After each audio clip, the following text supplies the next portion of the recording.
भैया यहाँ बैठे श्रोता भी सुन लो, कुंज में आए हो कोई अपराध न बन जाए कि कोई लता तोड़ दो कि हम यहां से और नोच के ले जाएं।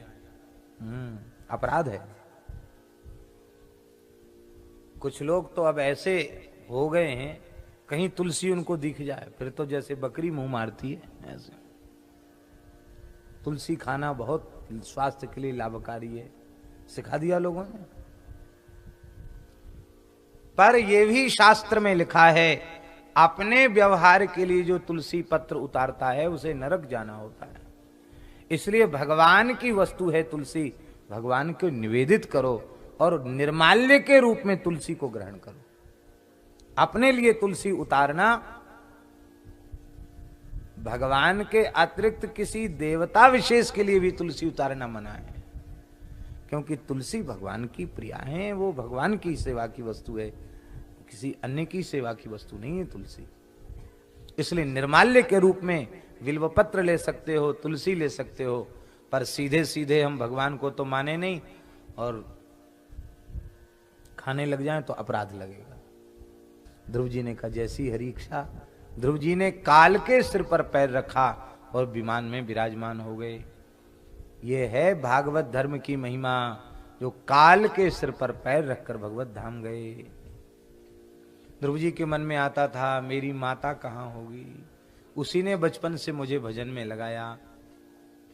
यहां मूल में भी ये संकेत है, तो भगवान के पार्षदों ने संकेत किया, हे ध्रुव जी, तुम्हारे जैसे भक्त को जन्म देने वाली माता पीछे कैसे रह सकती है। देखो माता जी का विमान आगे जा रहा है, आशीर्वाद दे रहे हैं माँ, बेटा तेरे भजन की महिमा से मैं भी भगवान के चरणों को प्राप्त कर रही हूँ।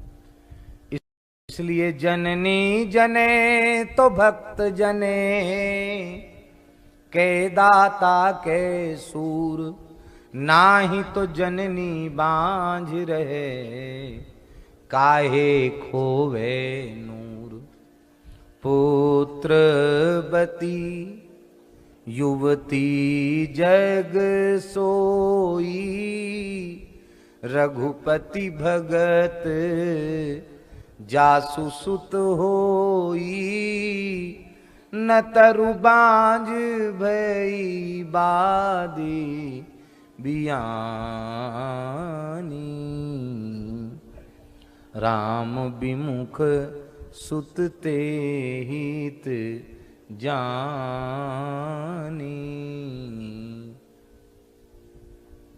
मलुकदास जी कहते हैं, मलुक सुमाता सुंदरी, जहां भक्त अवतार, बिना भगत बांझे भई जन्मी खर कतवार। भक्त को जन्म न दिया तो गधों को पैदा किया। महात्मा तो महात्मा होते हैं, खरी जो मन में आती सो कह देते हैं।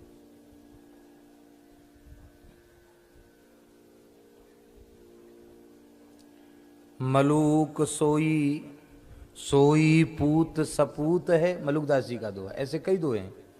सोई पूत सपूत है, सोई पूत सपूत है, जो भगति करे चित लाय, जरा मरण ते छुटी परे, हरिपद पहुँचे जाए। वही सपूत है। आप लोग कहेंगे ये कैसे होगा, आप सुनीति बन जाइए तो आपका पुत्र ध्रुव हो जाएगा, आप ऋषभदेव बन जाइए आपका पुत्र भरत हो जाएगा, आप मदालसा बन जाइए आपका पुत्र अलर्क हो जाएगा। इसलिए राजा पृथुसों जो मिले, श्री भगवत सिंह जी महाराज ने कहा राजा मिले तो पृथु जी के जैसा मिले। तात ऋषभ सो होए मात मंदालस जानो, पिता ऋषभदेव जी के जैसा हो, माता मदालसा के जैसी हो,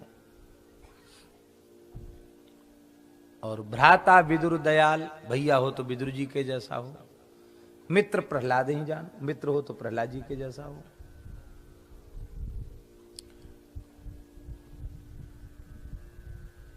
पुत्र कपिल सो होए, पुत्र कपिल जी के जैसा हो। और योषिता द्रुपद दुलारी, पत्नी हो तो द्रौपदी की जैसी हो। जिसने पांडवों से कहा श्री कृष्ण कहूं गए हैं, श्री कृष्ण कहीं गए हैं क्या। और गुरु नारद सो मिले अकिंचन पर उपकारी, गुरु मिले तो नारद जी के जैसा मिले, अकिंचन और परोपकारी। भरता नृप अम्बरीश सो, पति मिले तो अम्बरीश जी के साथ, छोटी रानी को भजन में लगा दिया। भरता नृप अम्बरीश सो, राजा पृथु सो जो मिले, भगवत भवनिधि उद्धरे, चिदानंद रस में झिले। यही है ना बाबा, भगवत भवनिधि उद्धरे, चिदानंद रस में झिले।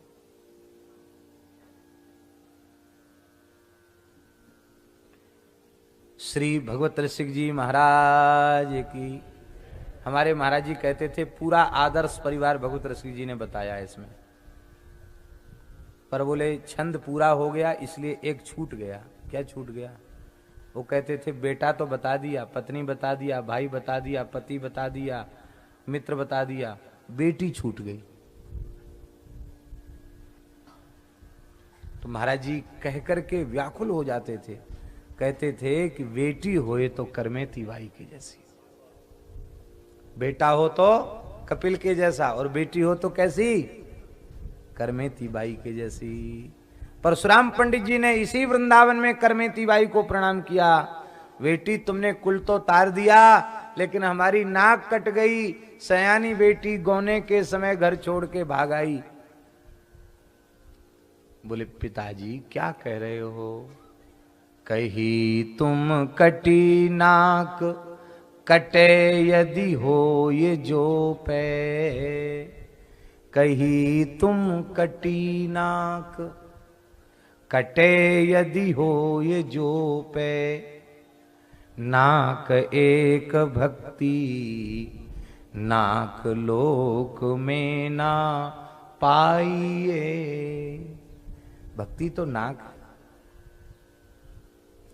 नाक का बड़ा महत्वपूर्ण स्थान है शरीर में। ये न रहे तो नकटा, सारी शोभा बिगड़ गई। नाक से ही शोभा है, नाक रहे तो सब सेवा खत्म। ऐसे बिना भक्ति के जीव नकटा है। सच्ची नाक भक्ति है, स्वर्ग के देवताओं को भी दुर्लभ है। बरस 50 लगे विषय ही में बास कियो, भय ना उदास तहूं चवे को चवाइए।